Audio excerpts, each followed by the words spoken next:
All right, since we've not gone ahead, let's try that again. So this is the topic for today: from data to decisions. How do data get transformed into decisions that people or company make? So we'll be talking about how AI systems work today. So yesterday we talked about AI, data science, and machine learning. Right? We talked about how they were also different also. So today we'll be talking about how these systems actually come together to form a single unit. So whenever a company says they built an AI system, whenever OpenAI comes out and say they built a model, right? What actually happened behind things? That's what we want to find out.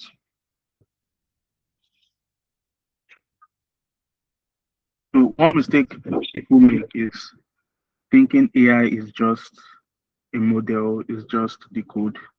But if you remember yesterday's session, I talked about data science, we talked about ML, we talked about the AI part for a use case, which was a supermarket. And on the AI part, we could see that it was made up of several components that were formed together to form that AI unit. Right? So AI is simply always following a pipeline, right? So no matter how complex, it's all about processes, right? They all follow the similar structure. And today I'll be showing you the structure.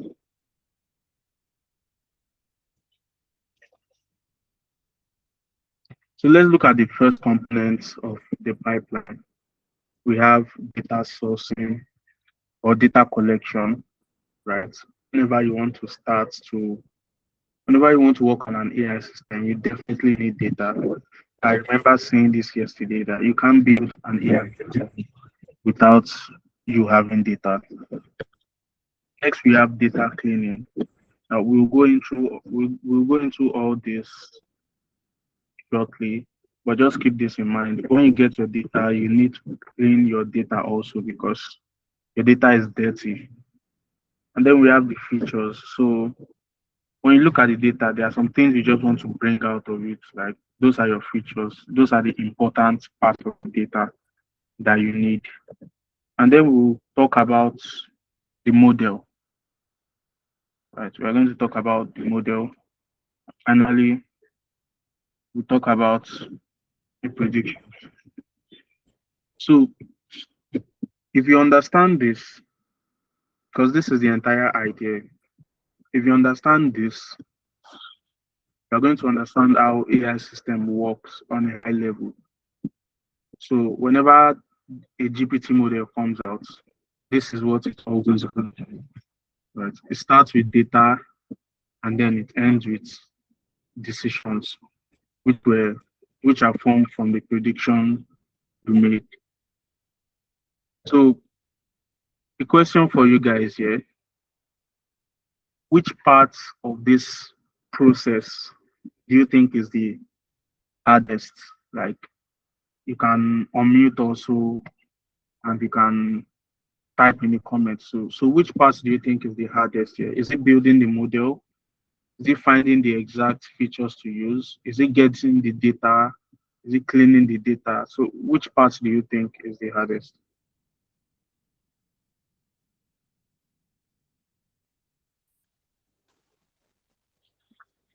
Okay. Faraday says building the model. Audrey says data sourcing. Okay. Anyone else? Cleaning. Joshua says cleaning.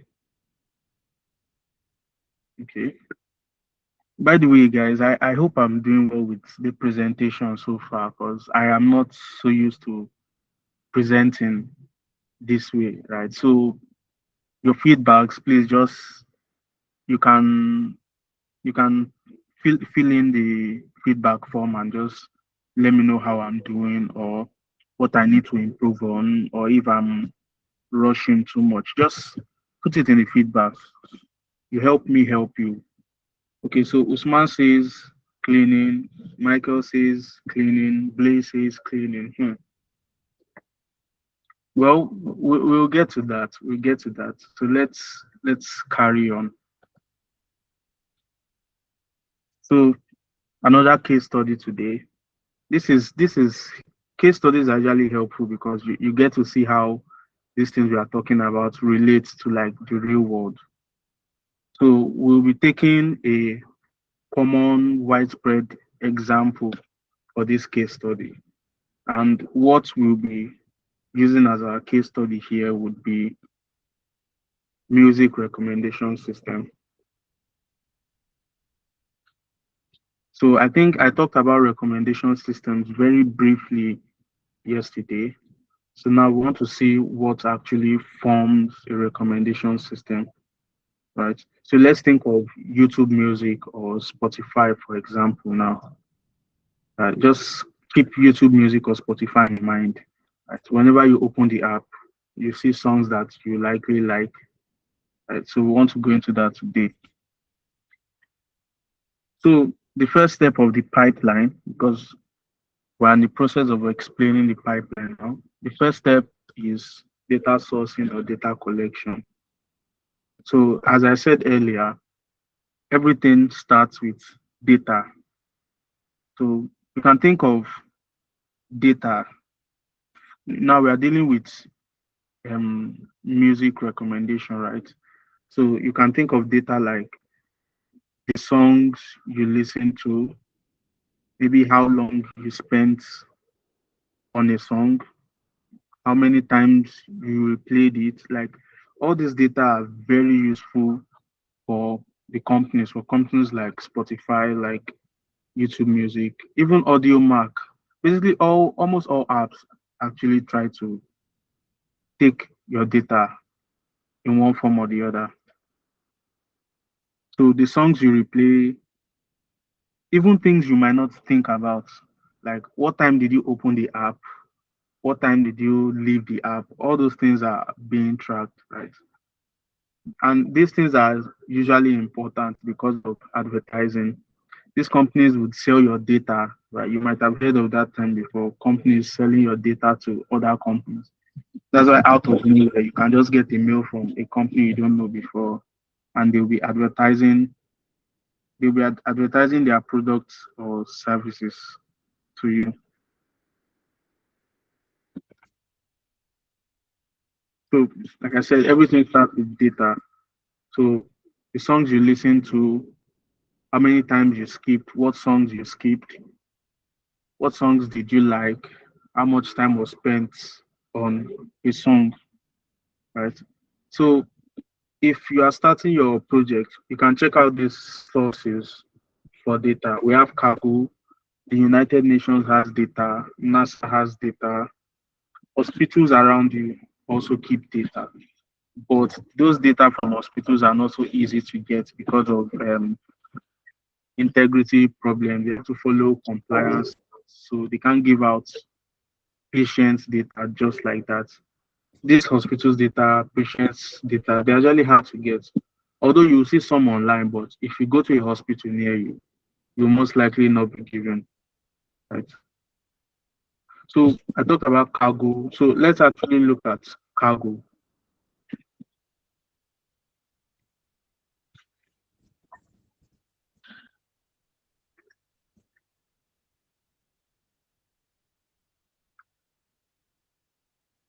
Okay, so this is cargo.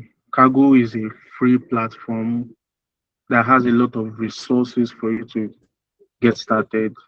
I'll still talk more about this in some days, right? Very soon, maybe tomorrow or next. So they have a section here for data. So Kaggle also acts as a directory for data. We can find so many types of data on Kaggle. You can see a real world healthcare data, 55,000 patients, right? something you will likely not get when you visit your hospital near you. So data is like oil. Depending on how you use it, there are so many things you can extract from data. You can see sentiment data. Just type anything, you get data for it. Computer vision.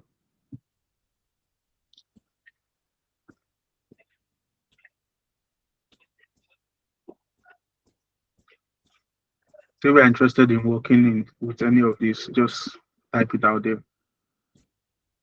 Get it. So here we are dealing with music recommendation, right? So you can just type search for it because you need data to actually build AI systems. If you don't have data, you either have to collect it or you don't build it. Right? So you can see data sets here for music recommendation. People are creating their data set, they are uploading it here from what they've gathered, right? So you can check out Cargo. There are so many resources on it, so many interesting resources. All right, so let's move on. Step two, data cleaning. Actually, one thing I forgot to mention is that the type of data you collect, the data you have, usually dictates what you can actually build, what you can extract and build. If you cannot find data you are looking for, you have to collect the data yourself. You have to manually collect data. Okay, so step two is data cleaning. Say you've gotten your data from anywhere you've gotten. You're going to find out that the data you collect is actually disorganized. Like it's sometimes it's scattered. It's messy. The word they use in the field is called messy data or dirty data, right? And you may not expect it to be this way. You think since you are collecting it, it must at least be organized in some way. Not really, actually, because the data you get might have missing values. It might have wrong inputs. It might have noise in the data. So noise is just what it sounds like. It's something that is unwanted in the data, right? And it's true. The reality is that data is never clean. You can't like get 100% clean data whenever you do your data collection process. Let's tie it back to the recommendation system we're talking about now, the music one. So sometimes you as a user, you could, because everything is being tracked, right? Keep that in mind. You as a user, you could skip songs randomly. Maybe there are songs you like, but you just don't want to listen to them at the moment, so you skip them, right? And sometimes the action you take might not even reflect the preference. Say, for example, you are listening to a song you enjoy, and then you accidentally press next or you skip, and then you decide not to even go back to listen to it. So the system that is capturing data is going to capture this, right? But then it doesn't know that this data it's captured now is not going to be useful for it because you actually like the song, but you just chose to skip it and not go back at that time, right? So it won't be important for the system when it's trying to recommend that to you. So that's an example of noise. So before anything smart or AI like happens, right? This has to be done. Data cleaning has to be done. All right. So any questions so far? I don't want to just be far ahead. So if you have questions, feel free to ask now. You can type them in the comments. If you've understood what I've been saying so far, you can also react so that I know you are following.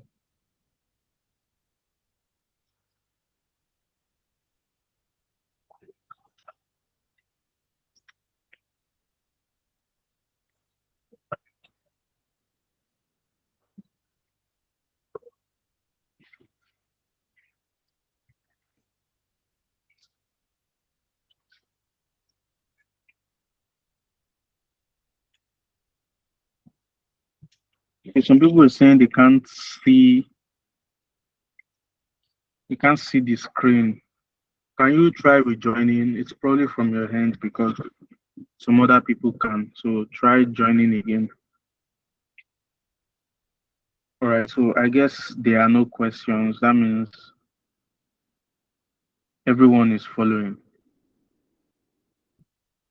So let's carry on.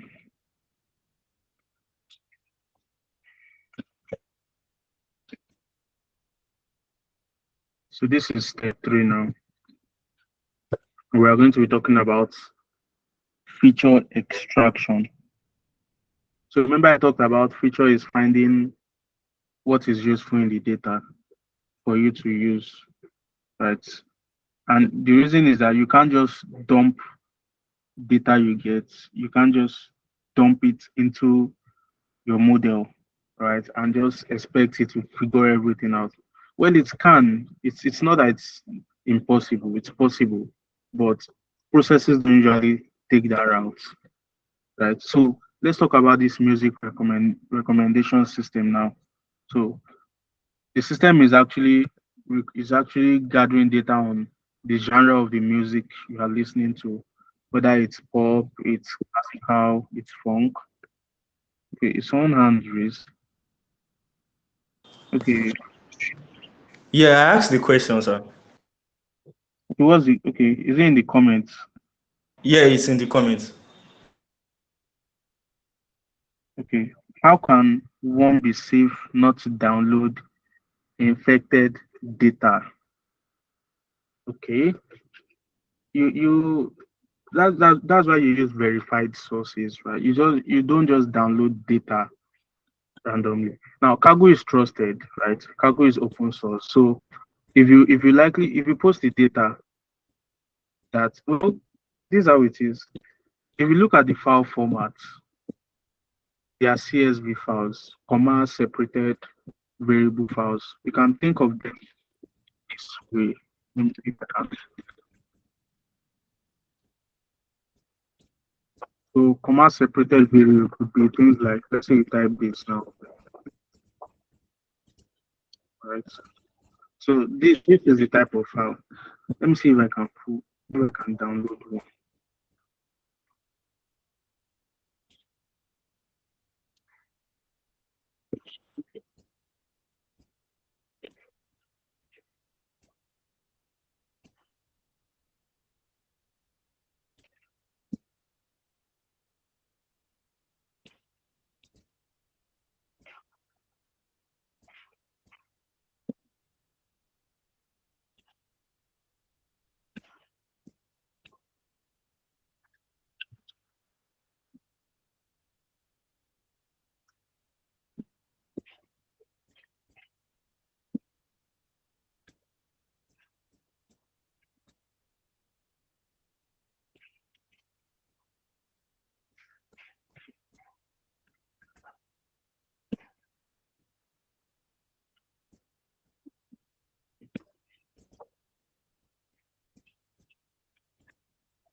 I'm using Notepad because it won't be structured. It won't be structured, so you see it. So look at this. This is almost empty. Let me see if I can open another one.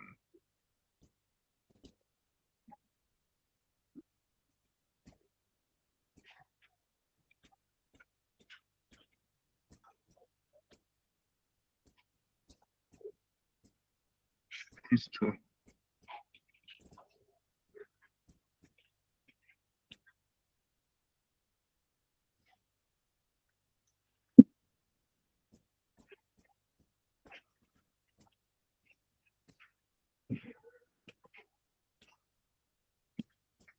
So this doesn't even have, let me see.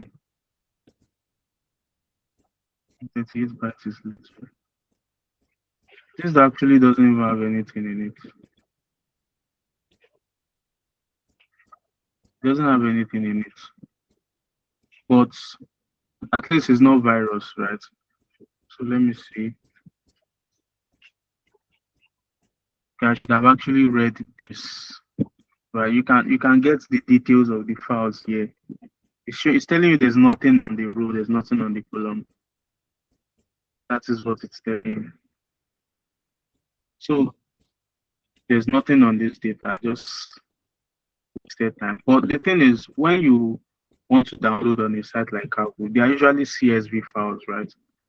You're going to see the extension.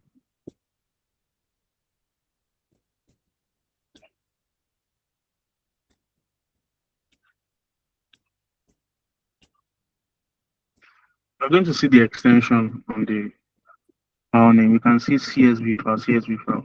So I don't think it will allow you even upload something that is not CSV, like a virus, to this site now, Kaggle. So Kaggle is free, open source. Like, you can't get virus data from a site like Kaggle. You just have to be careful with random sites. You can get data from UN, for example, now United Nations. You can get data from NASA. I recently downloaded a data set from NASA. NASA has data on electric vehicles, on batteries, on aerodynamics stuff. Right? So how can one be safe to not download infected data? Well, have your antivirus in place and just only download from verified sources. That's all I can say. But we are just starting out. Kaggle is a good place to find data. All right. So I hope that answers your question. So let's continue. So I was saying for feature extraction now, you are concerned with what matters in the data that you've collected. So for a music recommendation system now, there are some features, right, in the data that you think are going to be useful that you would want to use. You have the genre. So genre could mean things like whether you're listening to classical music or you enjoy listening to pop or hip hop or R&B.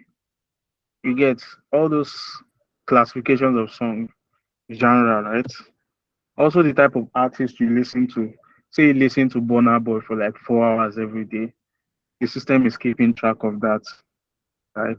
Because all this is going to be useful. Because if you listen to Burna Boy for like 4 hours, the system would be able to understand that okay, you actually like Burna Boy, right? So it's going to recommend more Burna Boy songs. Like that logically makes sense, right? So also your tempo and your user behavior, right? So your interactions across YouTube Music or Spotify. Let me see if I can.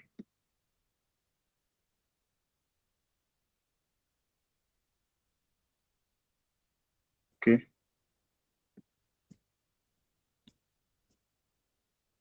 So these features, they are signals that your model is going to learn from, right? They are signals that your models learn from. All these things is what you feed into the model. Remember, you started with messy data, right? You cleaned the data and then you extracted the relevant columns. You extracted them out of the data. So typically, that's what you'll be working with. You're going to have multiple columns depending on how you structure your data. All right. So, what do you think matters the most when recommending music? When your YouTube app recommends music, what do you think it rates as the highest feature? Is it is it the artist you listen to the most? Is it the time you spent on the app? Is it the genre? Just type it. Let me hear what you think about that. What do you think matters the most when recommending music?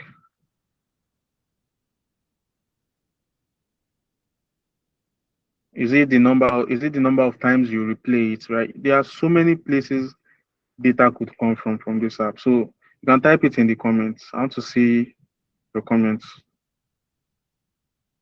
Okay. Most people think genre. Okay. Kayode says genre of the music. Quadri, same thing. Michael, same thing. Play, same thing. Yes, genre. Genre is actually a good one. In fact, genre is like high level because if you look at Davido and Burna Boy, right? I think they sing the same kind of music, right? It will fall under the same genre. But just because I like Burna Boy songs does not mean I would like Davido songs, right? But it's still relevant. There are some people that do both. So that's why I say genre is still higher level. But depending on what you want to do, genre might be a very good feature, right? So don't you think number of times listening to a song is a useful data? Like number of times you replay the song, right?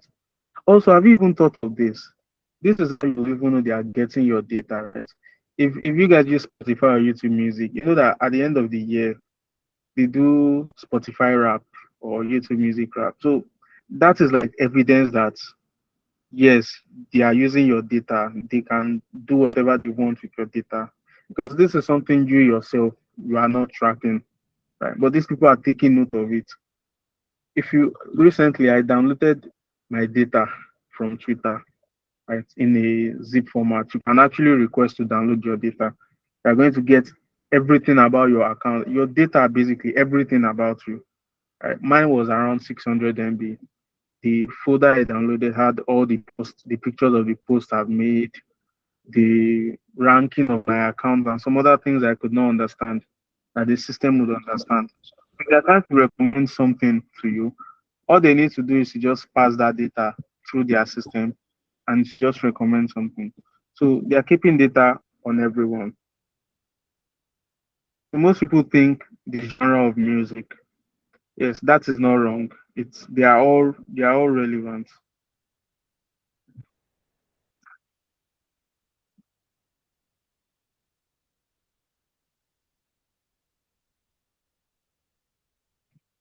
Step four, the models, the machine learning model.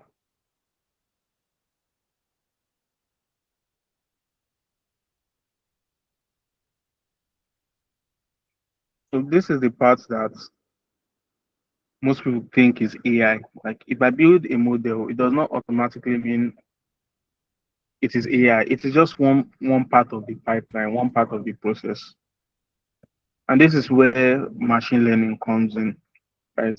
The model starts to notice patterns like, okay, if a user likes this artist, like you can see people who like this artist also like that one, right? So let's say you like Burna Boy now, maybe you also like Odumodu, right?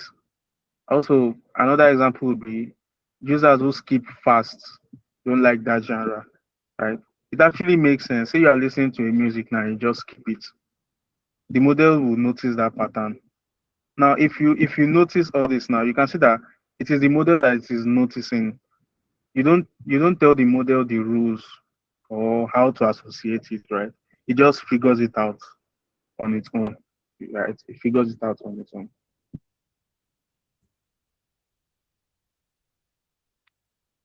Step five is prediction, right? This is you making decisions. So now that the system has learned the patterns, right? It can now make decisions, right? So when you open your Spotify or YouTube Music app, it does not show you random songs. It actually shows you what you might like based on what you've been listening to before. So this is where everything becomes useful. So any questions again? Any questions so far on what I've just discussed? If you are following, you can react react on the call. And if you are lost, feel free to ask questions. This is just meant to build up on what we discussed yesterday. Okay, there's a hand raised. You can ask your question, Joshua.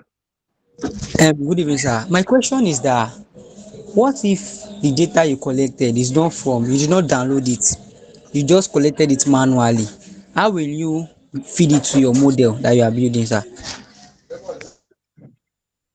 Okay, the way you feed it is you have to type it on a computer. You have to store it digitally, then put it that way. Because you can't give your computer paper of something you've written, right? It has to first convert it to a digital format. So if you have, let's say your attendance record now, let's say you guys write your attendance on paper in class. If you want your model to understand, if you want the computer to even understand it, you have to convert it to a digital format. So maybe text that you type. So that's how you can do it. I hope that answered your question. Okay, so any other question? I think most people are following.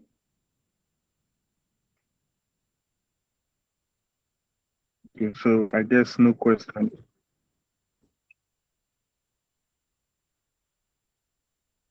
All right, so let's move on. So let me even show you my YouTube Music app.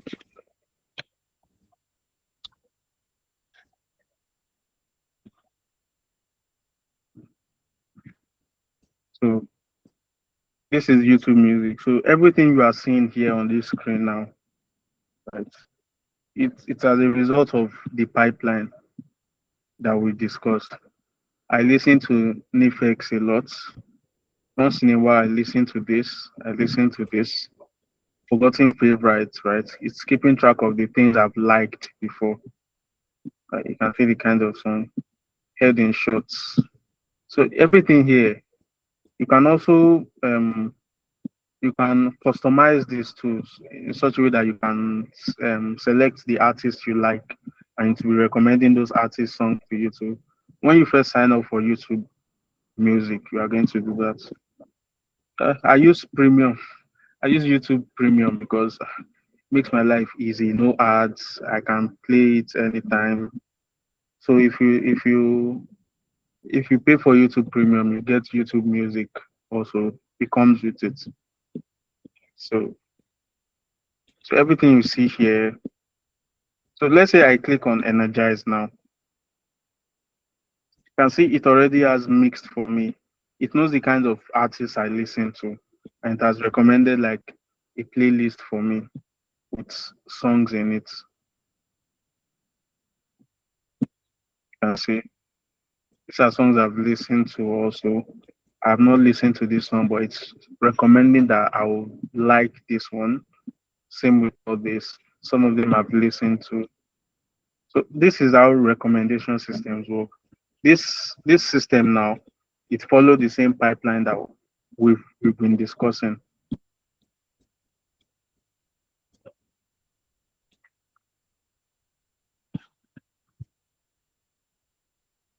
So this is what I've just been explaining, right? Bringing everything together now. So your data is collected initially, then you go through cleaning the data, then the important parts are selected from the data. These important parts are called features. They are what you pass to your model, right? They are like relevant signals in the data. The rest you just discard them. And then your model learns to associate these features with something, right? And then prediction is made, right? So you can see how everything we discussed yesterday, how it connects, right? The data science aspect handles the data part.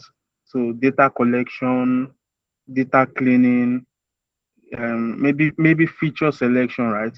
The machine learning part handles how the system learns it, right? And working together becomes your AI system. Okay, I hope that was not so intense. And we've come to the Q&A part.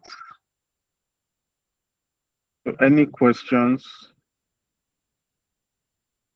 feel free to type. Yeah, any questions, feel free to ask in the comments, or you can just raise your hand and speak.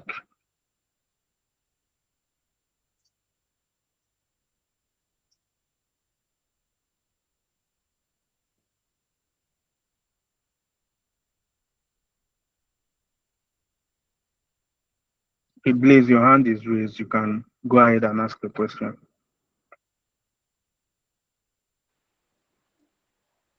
So my question is, how does cleaning and extracting features differ?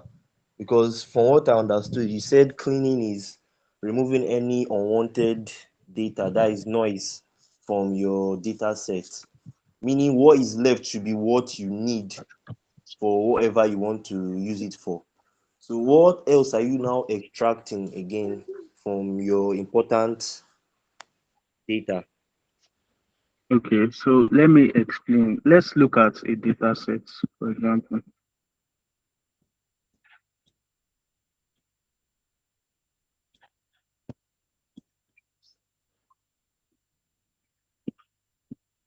Now, a lot of times, some of the, but one is a lot. A lot of times, some of the data you would get on Kaggle, they are cleaned in some way. Okay, let me see if I can download this one.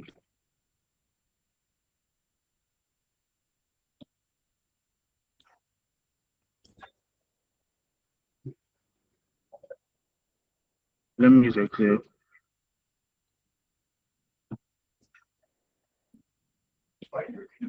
This is just a simple data set now, right? This is somewhat cleaned already. The ones that are not cleaned, you could find that some rows are missing, right? Or you could find that all these places that are meant to have numbers, maybe you see alphabets in some of them. So cleaning data is different from extraction, because you have to clean the data. You have to understand what the data looks like before you even start to like think of what is relevant here. If you are working, almost every time you go through data cleaning, and I think in the pipeline, that is that is like the hardest thing to do. It takes a lot of time, right? It takes a lot of time. For cargo data, it's actually easier because sometimes they would have been cleaned. But imagine you are working with, now this is just 19 rows, right? Imagine it's not like 10,000 rows, because typically those are the kinds of data you'll be working with. So let me see if I can show you the rows.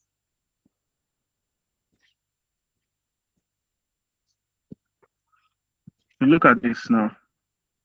This data has 150,000 rows. Right? Imagine you are doing data cleaning for 150,000 rows. Right? That's a lot. So the reason is that whenever you get data, now I'm not talking of just cargo data, because they're actually cleaned in some way. But whenever I get messy data, you are trying to, sometimes you have to remove some rows that are, some rows will be empty sometimes. Some rows will have like gibberish in them, so you need to remove them.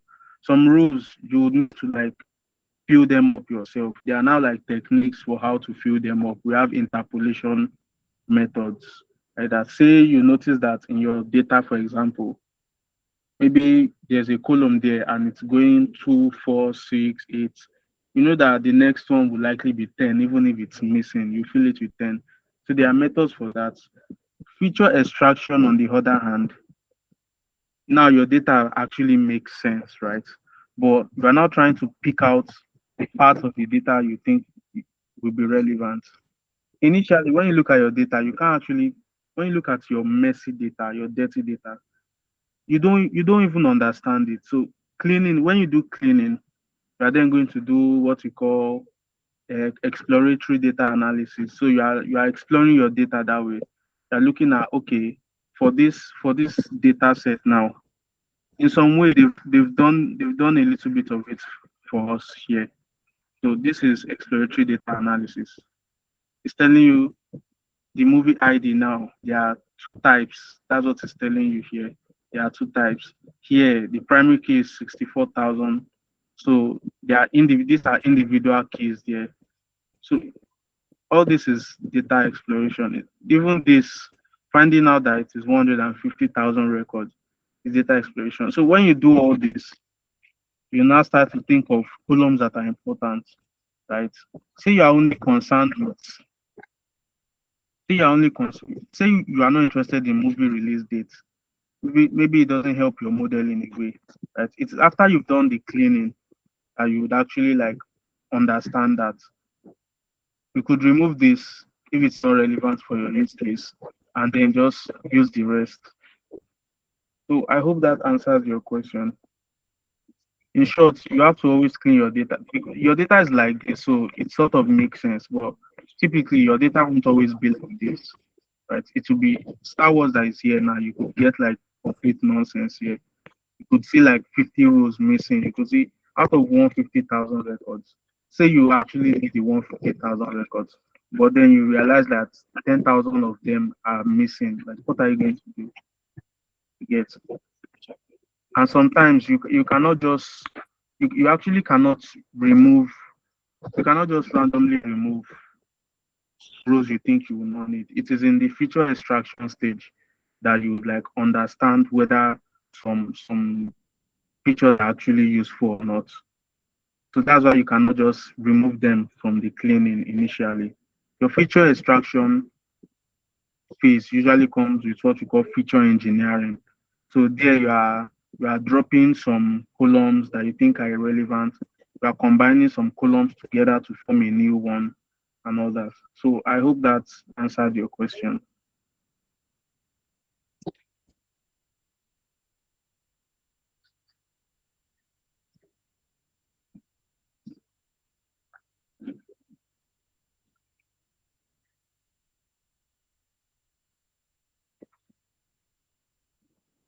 So anyone else with questions? Some people have been quiet. I've not heard them ask questions since the boot camp. Esther is on the call. Esther, do you have questions? Anu, do you have questions? These are people that are usually quiet. If someone's hand is raised, okay, Donald, you can ask your question. Yeah, good evening, sir. So my question would be like, how do you find the right data set for the model that you want to build? What are the characteristics you will check in the data and how? I'm trying to see if I actually mentioned something. I've mentioned this already. I said the data you have would typically dictate the kind of model you would build, right?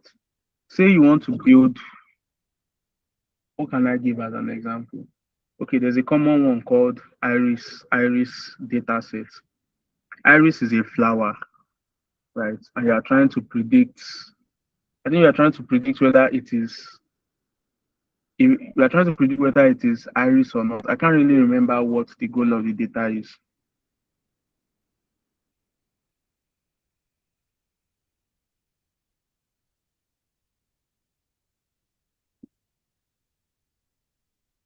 Your data actually determines the model you build. If you don't have the right data, say for example now, let me see.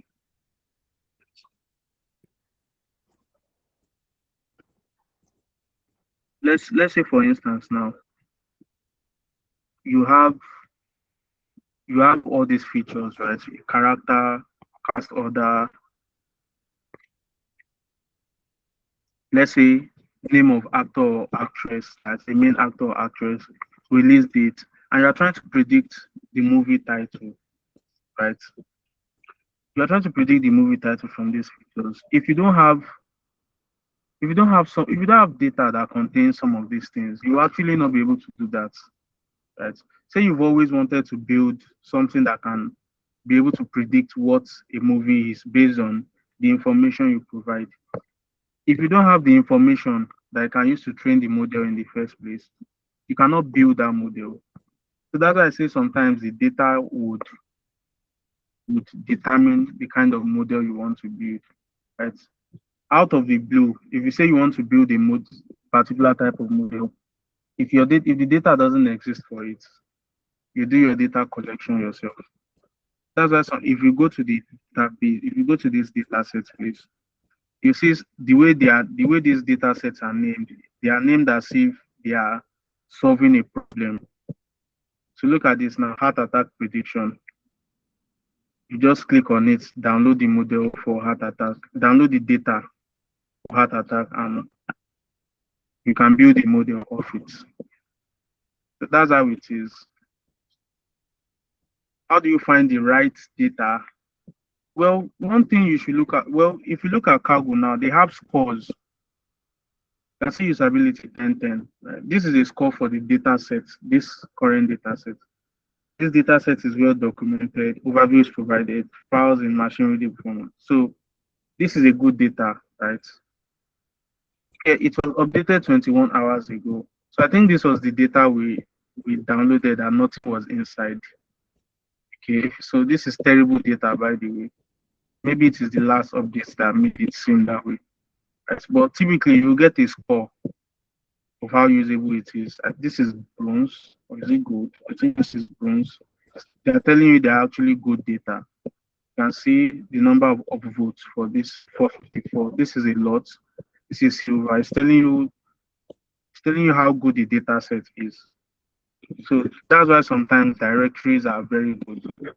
Now, if you find the actual source of this data, you may not get enough information as what you are getting here.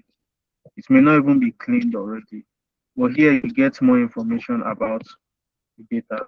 The authors are not there. These are collaborators. You can see metadata about this data. You can see the size of the data. You can see the columns here. PP, of these medical terms, right? That doctors would understand. So leverage directories. They have upvotes, they have ranking.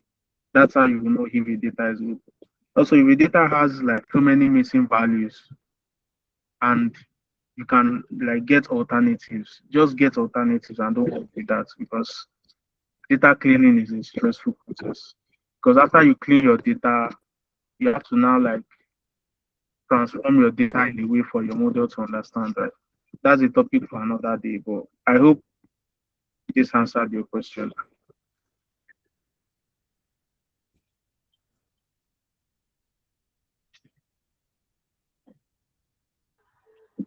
But also, sir, please, I'd like to know, um, are models usually trained with different kinds of data, like more than two data sets, or just one data set? Hmm. Uh, I feel like I may get. I feel like this question can come in two ways. What do I mean by that? Because this question, in the way I'm thinking of it, I've actually not thought of it that way before. But say you have, let's make it easy.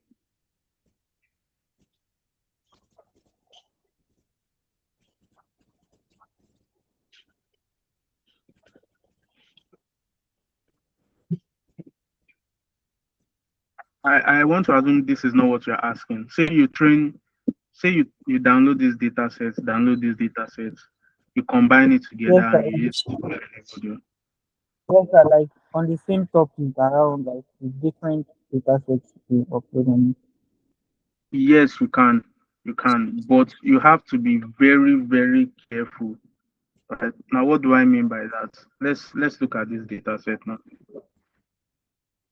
So if you look at this data set has number of bedrooms. So if you download, let me see if there's a table for this one.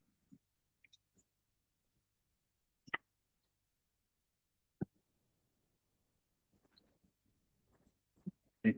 Let's look at, if you look at this data now, you can see BHK. You can see the rent, the size of the house, the number of floors, the area, and all that, city, furnishing status, and all, right? Let's look at this other one. Now, notice something distinct immediately.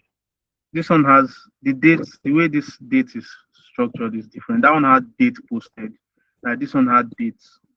This one has price. While that one started with big BHK, right? See bedrooms here. This one has bathrooms. I don't think that one did. This one is measured in square feet. That one is measured in area, right? So if you want, you can see the features, what it's gathering for data is different from that one. The only way you would be able to combine them is if they have the same columns, or not all of them, but they have the main columns that you need. Because some of the columns now, you can decide to remove them. Maybe you decide to remove conditions. So everything condition in this data set, you just like delete the column, right? And then you now like combine it. But that is if the columns are the same. If they are not the same, no, you cannot, because your model is just going to get confused. And this is actually a step in data cleaning. So typically, I mentioned I mentioned here that sometimes your data would be scattered, right? Okay, it's not here, but I talked about it that sometimes your data will be fragmented, scattered. You need to find a way to merge them together. That is part of data cleaning. So you have to sometimes, most times it will be enough. Like this data set has 18 columns. Let me see how many rows it has. Can I see that?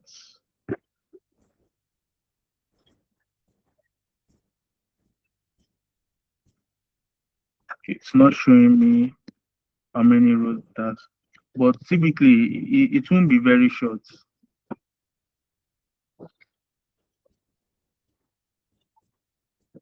It won't be very short. The data might usually be enough, but if it's not enough, you have to find data that has like the same columns, maybe has the same um, targets, maybe it has the same price you are trying to predict, the same price column. But if the columns are not the same and you are unable to like derive the columns from there, no, you cannot combine it. But say you have another, maybe this is where this person collected the data to, and another person continued in another place and is gathering the same type of data. Yes, you can combine the data and your model will be able to understand that.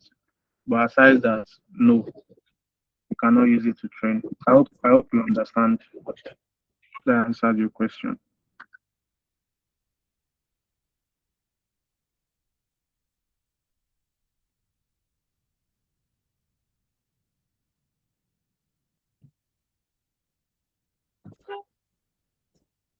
Okay. Are there any questions in the chat?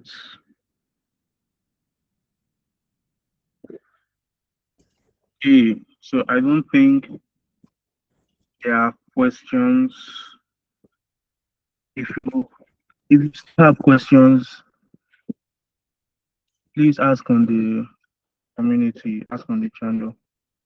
It will be answered.